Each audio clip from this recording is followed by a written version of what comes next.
મિત્રો, હવે પછીનું લેંગ્વેજ ફંક્શન આપણે ડિસ્ક્રાઇબિંગ પ્રોસેસ.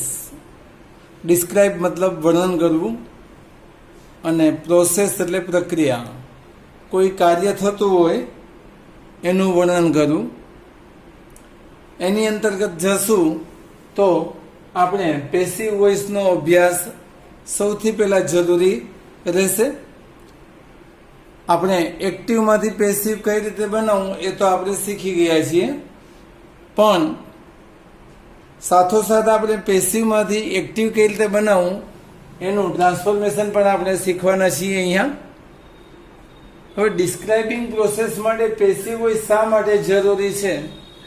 તો આપણે પ્રોસેસને મહત્વ આપવાનું છે. એટલે આ પ્રકારના વાક્યોમાં ડુઅર મતલબ જે પ્રોસેસ થાય છે એનો કામ કરનાર કોણ છે એ અનઇમ્પોર્ટન્ટ છે. મતલબ કે એનું કોઈ મહત્વ રહેતું નથી. કામનું મહત્વ છે, કામ કરનારનું મહત્વ એટલું બધું એમાં હોતું નથી. પેસિવ વોઇસ અંતર્ગત એને આપણે બીજું કેવું હોય તો સેન્ટેન્સીસ વિધાઉટ બાય શબ્દ વગરના વાક્યો. અહીંયા જે એક્ઝામ્પલ આપણે લીધેલા છે એની અંદર આપણે જોશું કે મોટા ભાગની અંદર એક્ટિવમાંથી આપણે જ્યારે પેસિવ બનાવ્યા હતા એમાં બધામાં આપણે છે બાય પછી વાક્યનો જે સબ્જેક્ટ હતો એને ઓબ્જેક્ટમાં ફેરવીને મૂકેલ હતો. જ્યારે અહીંયાના દરેક વાક્યની અંદર છે આપણે બાય શબ્દનો ઉપયોગ જ નથી કરેલો પેસિવમાં, અને એના ટ્રાન્સફોર્મેશન અંતર્ગત આપણે છે એ દરેક વાક્યના એક્ટિવ પણ કરેલા છે. એટલે આપણે પેસિવનું એક્ટિવ કેમ કરવું એ પણ ખ્યાલ આવે, અને ડિસ્ક્રાઇબિંગ પ્રોસેસ કોને કહેવાય. દરેકે દરેક જે પેસિવના વાક્યો છે એ બધા આપણા ડિસ્ક્રાઇબિંગ પ્રોસેસ કહી શકાય એ રીતના વાક્યો છે. જે વાક્યમાં બાજુમાં પી લખેલા છે એ દરેક વાક્ય પેસિવના છે, અને એને આપણે ડિસ્ક્રાઇબિંગ પ્રોસેસ અંતર્ગત સમજવાના છે. અને પી સિવાયના જે દરેક વાક્યો છે એ બધાને આપણે એક્ટિવ ગણવાના છે. મતલબ કે એ દરેક વાક્યો છે એ આપણા ટ્રાન્સફોર્મેશન અંતર્ગત છે એ આપણે સમજીશું. તો મિત્રો, આપણે પેસિવ અંતર્ગત ડિસ્ક્રાઇબિંગ પ્રોસેસ અને પેસિવમાંથી એક્ટિવ અંતર્ગત transformation of passive into active એ પણ જોઈશું. તો હવે મિત્રો આપણે વાક્ય જોઈએ. The school bell is rung. Is સાથે રંગ છે, ટુ બી સાથે પાસ્ટ પાર્ટિસિપલ હોય એટલે પેસિવ રચના થાય, અને ટુ બી એમાં ઇઝેમાર હોય ત્યારે સિમ્પલ પ્રેઝન્ટ ટેન્સની છે એ રચના હોય છે. હવે તો આ છે એ ડિસ્ક્રાઇબિંગ પ્રોસેસ ગણાશે. જ્યારે એનું એક્ટિવ કરવું હશે તો દરેક વાક્યની અંદર અહીંયા આપણે બાય કરીને ઓબ્જેક્ટ આપેલો નથી, એટલે આપણે વાક્યનો અનુમાનિત કરતા વાક્યમાં કઈ પ્રોસેસ થઈ છે એને ધ્યાનમાં લઈને વાક્યને અનુરૂપ કરતા મૂકવાનો આવે. સ્કૂલ બેલ છે એ કોના દ્વારા વગાડવામાં આવે તો કે ધ પ્યુન. તો આપણે આ વાક્યમાં બાય ધ પ્યુન આપેલું નહોતું, એટલે છતાં પણ આપણે જ્યારે એને એક્ટિવમાં ફેરવીશું ત્યારે સબ્જેક્ટ તરીકે ધ પ્યુન લેશું. ઇઝ રંગ છે એનું ઓરિજિનલ વર્બ રિંગ સાથે એસ લગાડીશું ને ધ સ્કૂલ બેલ એ રીતે વાક્ય બનાવીશું. બીજું વાક્ય જોઈએ. ધ થીફ વોઝ કોટ. અહીંયા ઇઝ સાથે પાસ્ટ પાર્ટિસિપલ હતું, અહીંયા વોઝ સાથે પાસ્ટ પાર્ટિસિપલ છે. મતલબ કે પાસ્ટ ટેન્સની રચના થઈ. હવે અહીંયા પણ છે એ ડિસ્ક્રાઇબિંગ પ્રોસેસ ચોર પકડવાનો એ મહત્વનું છે. હવે ચોરને પકડવાનું કામ આપણે જાણીએ છીએ કે એ મોટે ભાગે પોલીસમેન છે. ભલે આમાં બાય ધ પોલીસમેન નથી આપેલું, પણ જ્યારે આપણે એનું ટ્રાન્સફોર્મેશન અંતર્ગત એક્ટિવ કરીશું તો ધ પોલીસમેન છે એને આપણે સબ્જેક્ટ બનાવવો પડે. The policeman.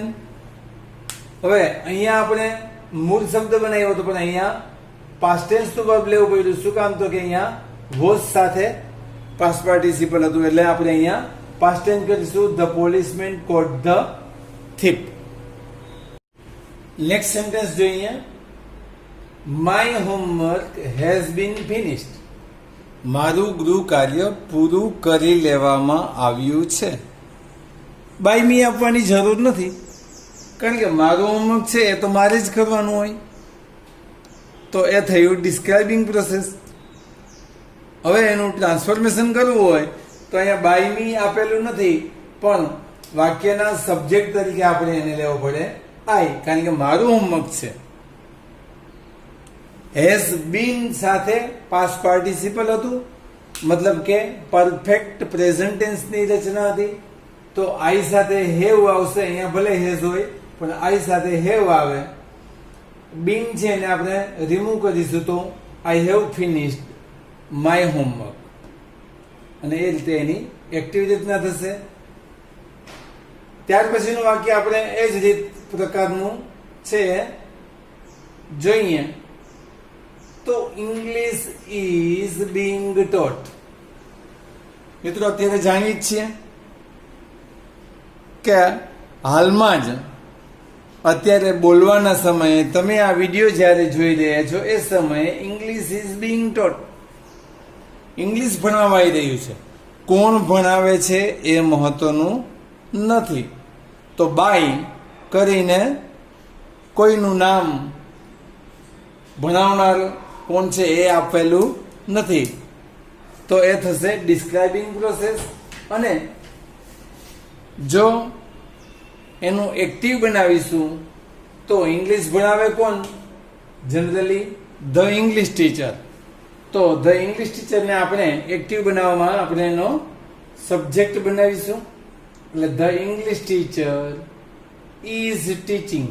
બીંગ વાળી રચના હોય, મતલબ કે કન્ટિન્યુઅસ ટેન્સ હોય, અને સાથે જો ટુ બી તરીકે ઇઝ હોય, એમ હોય કે આર હોય, તો એ કન્ટિન્યુઅસ પ્રેઝન્ટની રચના હોય.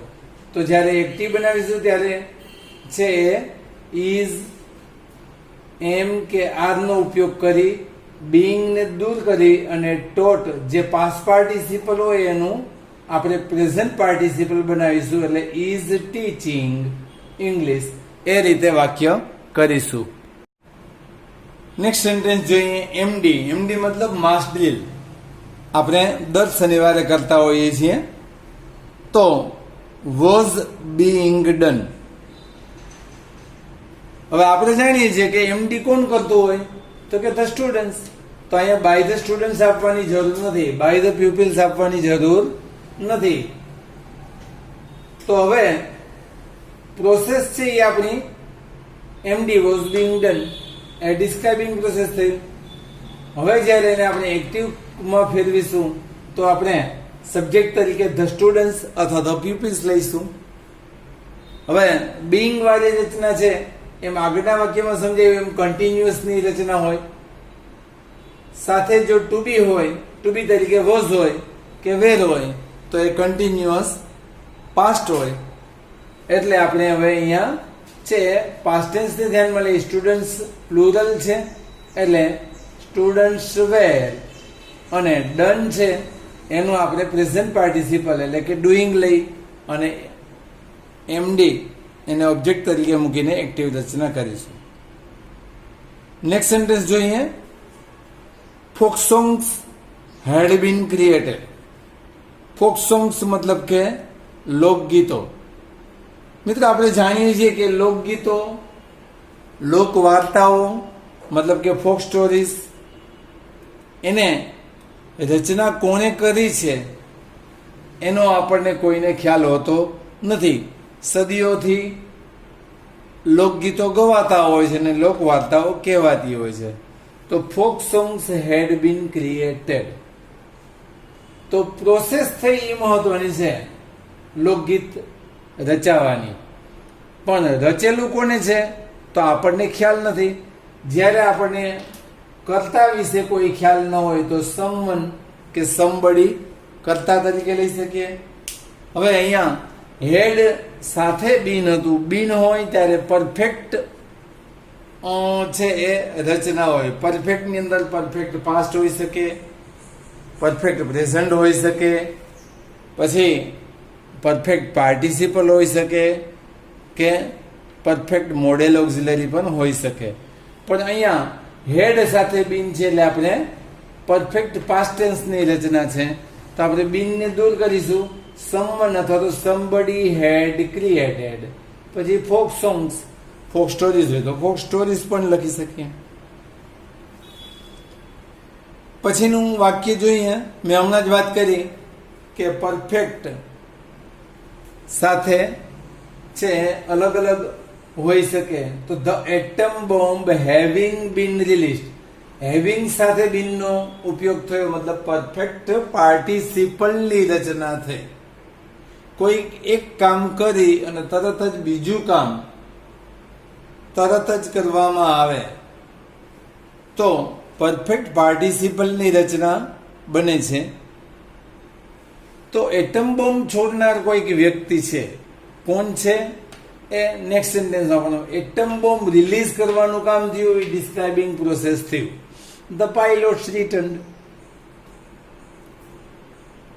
તો હવે અહીંયા પરફેક્ટ પાર્ટિસિપલની રચના છે, બીન મુકાયેલું છે, તો બીનને આપણે દૂર કરી અને હેવિંગ સાથે રિલીઝડ લઈને આપણે એક્ટિવ રચના બનાવી. તો having release the atom bomb.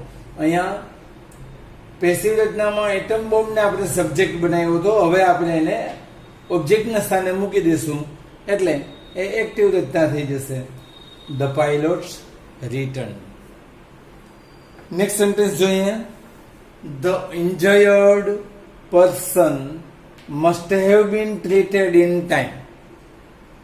તો ઇન્જર્ડ પર્સન છે એને ટ્રીટ કરવું, મતલબ સારવાર કરવી, એ ડિસ્ક્રાઇબિંગ પ્રોસેસ થઈ.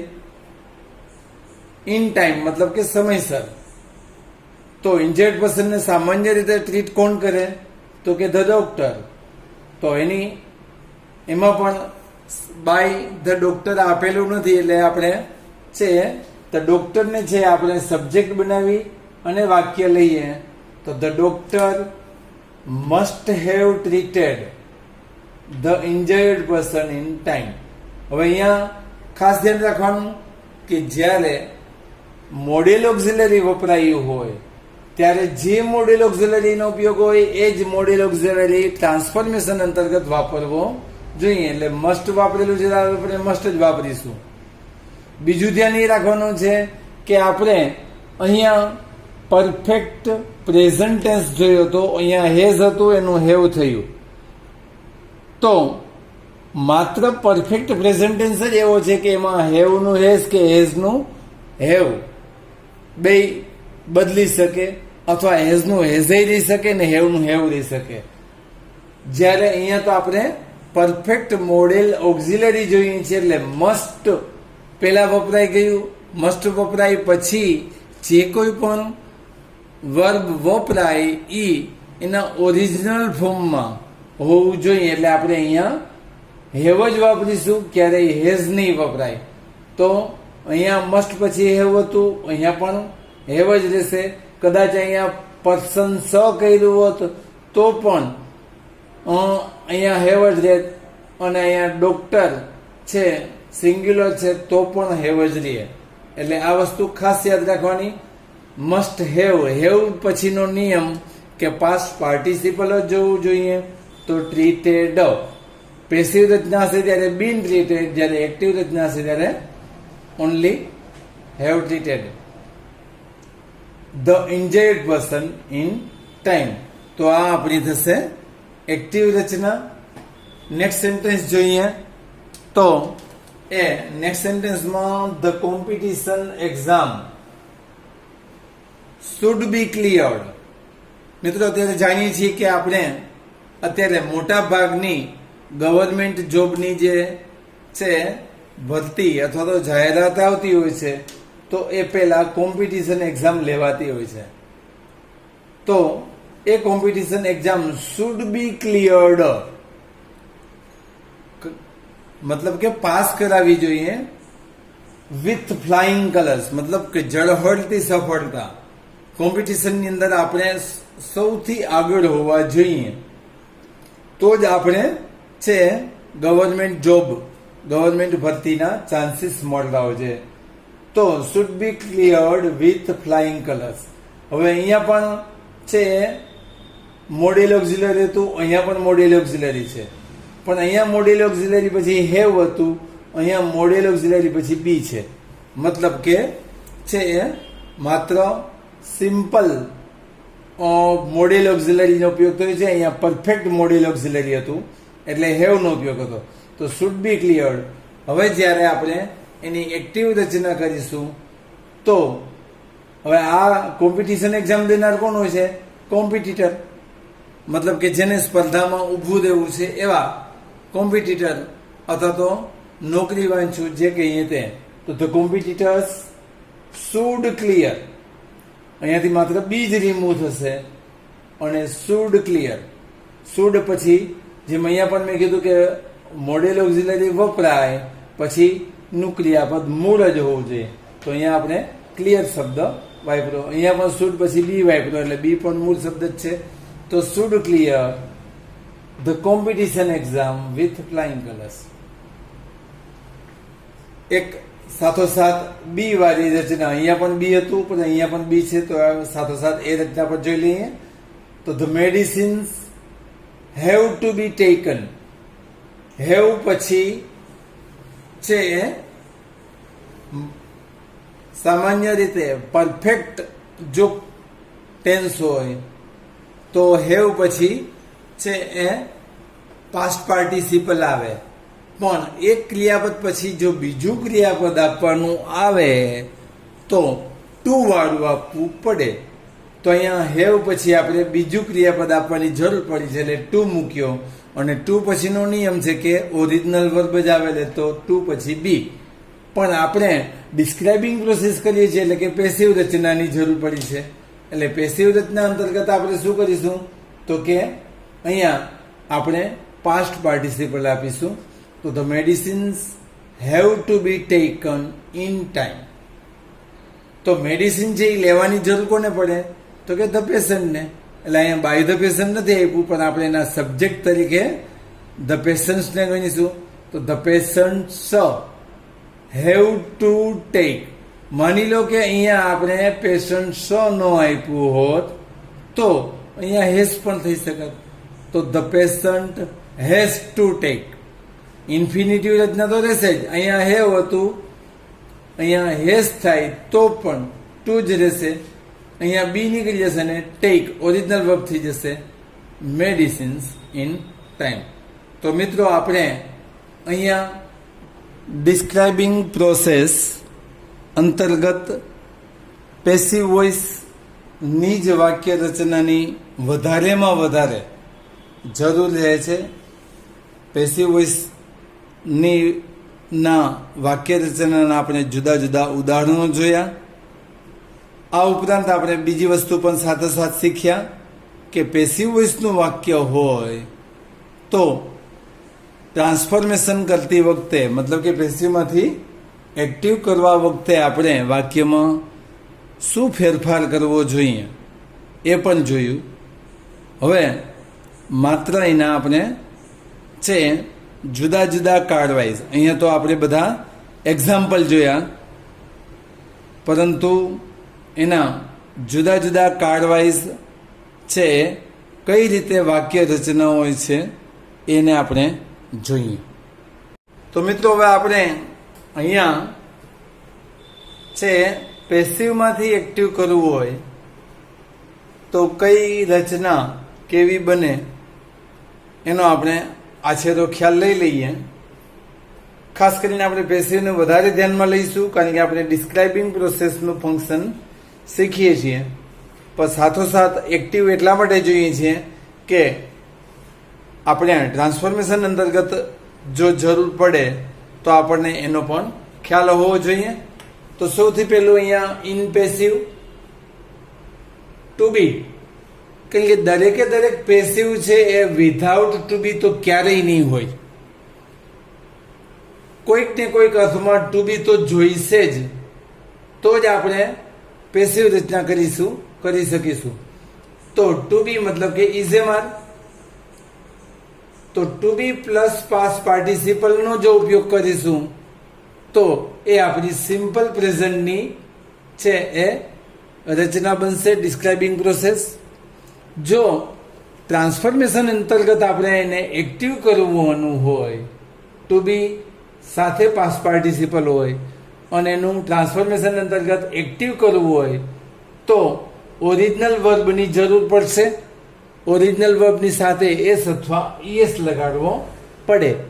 અને જો પેસિવ રચનાની અંદરમાં છે એ નેગેટિવ સેન્ટેન્સ હોય અથવા તો ક્વેશ્ચન સેન્ટેન્સ હશે તો આપણે ડુ કે ડઝની જરૂર પડશે. અને ડુ કે ડઝ વાપરીએ ત્યારે આપણે અહીંયા જે ઓરિજિનલ વર્બમાં એસ કે ઈએસ લગાડવાની વાત કરી, જ્યારે અહીંયા છે ઓરિજિનલ વર્બ જ લેશે, એમાં એસ ઈએસ લાગશે નહીં, કારણ કે ડુ આવે તો ઓક્ઝિલરી વર્બ કહેવાય, ડઝ આવે તો પણ ઓક્ઝિલરી વર્બ કહેવાય. ડુ કે ડઝ વાપરીએ એટલે ઓક્ઝિલરી વર્બ સાથે હંમેશા ઓરિજિનલ વર્બ જ રહે છે. નેક્સ્ટ એવી જ બીજી રચના જોઈએ આપણે કે ટુ બી મતલબ કે વોઝ વેર પણ થાય. પેસિવ રચનાની વાત કરીએ છીએ એટલે તો સિમ્પલ પાસ્ટની અંદર ટુ બી સાથે પાસ્ટ પાર્ટિસિપલનો ઉપયોગ કરવાનો, મતલબ કે વોઝ વેર સાથે પાસ્ટ પાર્ટિસિપલનો ઉપયોગ, તો એને સિમ્પલ પાસ્ટ કહીશું. હવે એનું જો ટ્રાન્સફોર્મેશન અંતર્ગત છે એક્ટિવ કરવાનું થાય તો આપણે પાસ્ટ ટેન્સનો વર્બ મૂકીશું. પણ જો ડિસ્ક્રાઇબિંગ પ્રોસેસ અંતર્ગત જે વાક્ય આપેલું હશે એ નેગેટિવ અથવા તો ઇન્ટ્રોગેટિવ હશે, પ્રશ્નાર્થ વાક્ય હશે, તો આપણે જ્યારે એક્ટિવ વાક્ય કરીશું તો ડીડની જરૂર ખાસ પડશે. અને ડીડ વાપરીએ એટલે ડીડ પણ છે ડુ અને ડઝની જેમ ઓક્ઝિલરી વર્બ છે, તો એની સાથે આપણે ઓરિજિનલ વર્બ જ વાપરવું પડે. નેક્સ્ટ ટેન્સ સાથોસાથ મોડેલ ઓક્ઝિલરી પણ જોઈએ. ટેન્સ એટલા માટે કહું છું કે જો શેલ વિલ નો ઉપયોગ કરીશું તો સિમ્પલ ફ્યુચર ટેન્સ થશે, પણ શેલ વિલ સિવાય બીજા ઘણા બધા મોડેલ ઓક્ઝિલરી છે. Can, could, may, might, must, આમાંથી કોઈ પણ મોડેલ ઓક્ઝિલરી આવી શકે. બધાને અહીંયા સાથે એટલા માટે લીધા છે કે બધાની છે પેસિવ રચના એક સેમ પદ્ધતિથી જ થાય છે, એટલે બધું એક સાથે લીધું છે. માત્ર સિમ્પલ ફીચર ઓળખવા માટે શેલ વિલ એ પણ મોડેલ ઓક્ઝિલરી જ છે.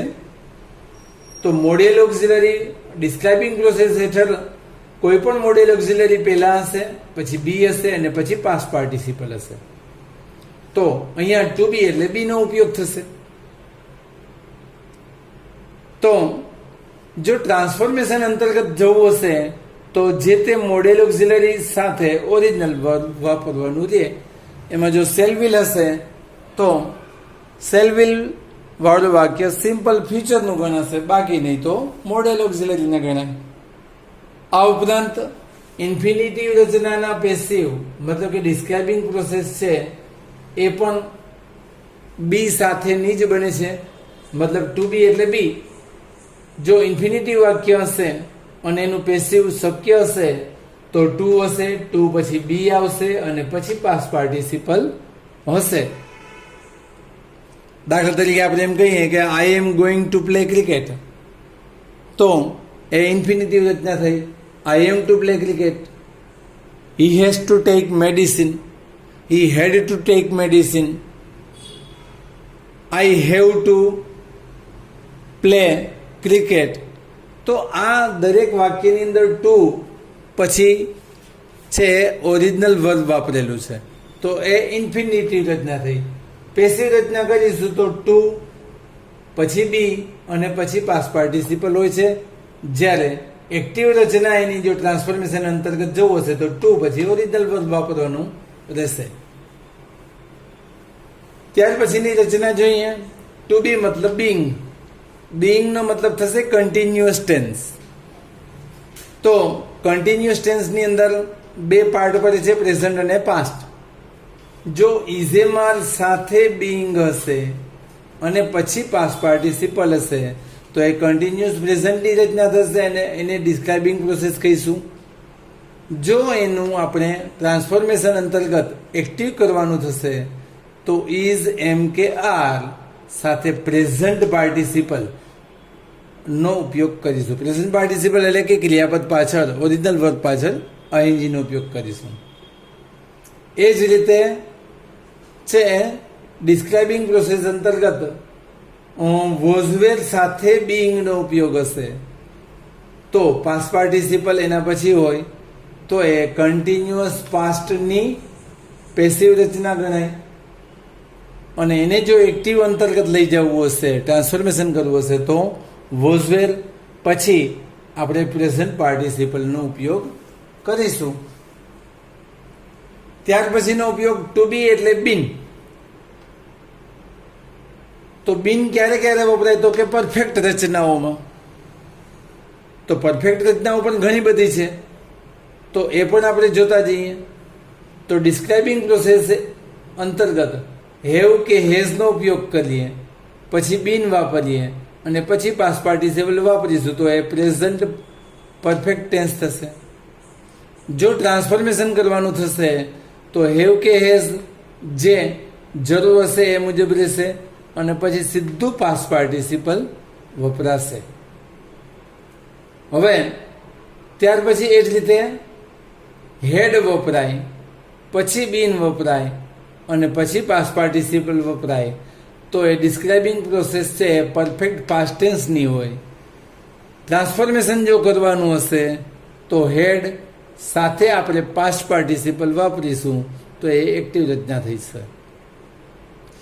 પછી પરફેક્ટ પાર્ટિસિપલ આ કોઈ ટેન્સ નથી પણ એક વિશિષ્ટ રચના છે કે જેનો ઉપયોગ આપણે કોઈ એક ક્રિયા થઈ જાય પછી તરત જ બીજી ક્રિયા બતાવવાની હોય તો એ પરફેક્ટ પાર્ટિસિપલથી બતાવાતી હોય છે. તો વાક્યની શરૂઆતમાં હેવિંગ સાથે બીન મૂકીને પાસ્ટ પાર્ટિસિપલ મૂકીશું તો એ ડિસ્ક્રાઇબિંગ પ્રોસેસ અંતર્ગત પરફેક્ટ પાર્ટિસિપલની રચના કહેવાશે. પરફેક્ટ પાર્ટિસિપલની રચનામાંથી આપણે ટ્રાન્સફોર્મેશનમાં એક્ટિવમાં જવું હશે તો માત્ર બીન શબ્દ જ રિમૂવ થઈ જશે, બીજો કોઈ ફેરફાર નહીં થાય.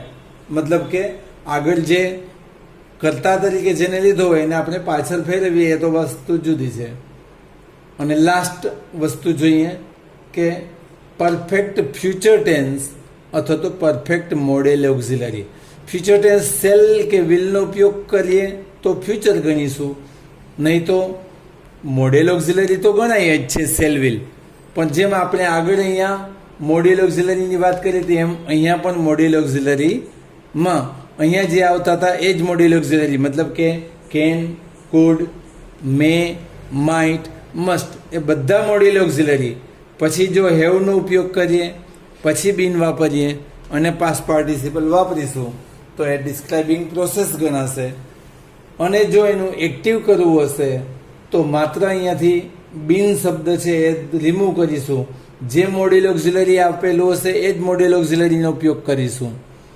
હેવ જ વાપરીશું બંનેમાં, એક્ટિવ હશે કે પેસિવ રચના હશે, કારણ કે આગળ મોડેલ ઓક્ઝિલરી હોય એટલે હેવ જ વપરાય, હેઝ ક્યારેય થશે નહીં. અને પછી સીધું પાસ્ટ પાર્ટિસિપલ વાપરીશું.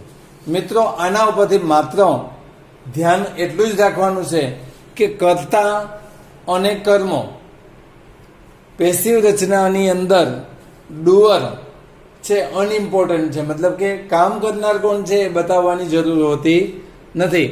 માત્ર જે કામ થતું હોય છે એને આપણે સબ્જેક્ટ તરીકે બતાવીશું એટલે એ ડિસ્ક્રાઇબિંગ પ્રોસેસ થઈ જશે. અને પેસિવ રચના કરીએ ત્યારે કોઈ પણ ટેન્સની પેસિવ રચના હશે ત્યારે આપણે મહત્વની વસ્તુ એ યાદ રાખવાની છે કે દરેકમાં ટુ બી અને પછી પાસ્ટ પાર્ટિસિપલ હોવું જરૂરી છે. દરેક પ્રમાણે એના ટુ બી અલગ છે. ઇઝેમાર એક ટુ બી થયું, બીજું વોઝવેર બીજું ટુ બી થયું, ત્રીજું બી પોતે થયું, ચોથું બીંગ અને પાંચમું બીન.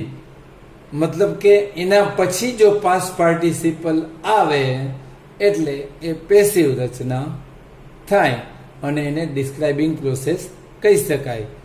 જ્યારે એક્ટિવની અંદર તો અલગ અલગ રચના, ખાસ કરીને જનરલી આપણે કહીએ તો પરફેક્ટ ટેન્સ સિવાય ક્યાંય એક્ટિવમાં પાસ્ટ પાર્ટિસિપલનો ઉપયોગ થતો નથી.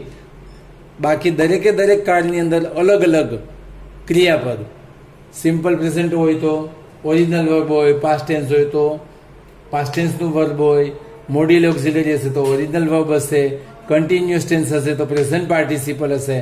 માત્ર પરફેક્ટ રચના, પરફેક્ટ ક્રિએશન હશે એમાં જ પાસ્ટ પાર્ટિસિપલ હશે. એ અહીંયા બંનેમાં એક સરખું જ રહે છે. આટલું યાદ રાખવું જરૂરી છે. Thank you.